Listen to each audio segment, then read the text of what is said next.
Unyama wa rapu nipo on the mic, yes. Unyama ndani ya Shima FM, niko vizuri banduku. Wanasemaje? Weekend imekaa vizuri, weekend the good vibe. Tutawasha paka tunawasha kabisa.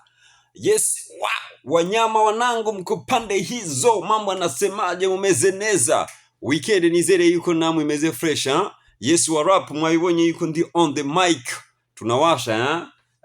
Mukanya ngoma ntangure kuyatsa nkore kuvuga.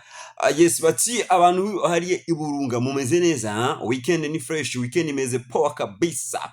Oya wana dukeneye subscribe, dukeneye followers, please ndakeneye followers, ndakeneye ko mugira subscribe nyanshi, follow ama like ama commentaire munezi imbere. Let's go tubikore, ndazi ko mushobora kubikora. Ndabizi ko mushobora kubikora. Yes unyama unyama mwingi sana mubikore rero kugira ibintu bimeze fresh. Jewe ndi umupromoter wanyu, ndabemereye yuko ibikorwa ndabikora, kandi nanje ndabasabe namwe mugire gute, mugire like, mugire amashare, mugire ama commentaire. Hari abantu mutaragira follow, mutarashira ko follow ariko mukurikirana ibintu vyanje. Please let's go, mugire follow kuri no page, s'il vous plaît, mugire follow kuri no page. This page ni yiwanyu, Mr. Ndimu, nta kindi nishimira atari mwebwe ivyo mukora. Let's go, come on rero, come on, tugire vibe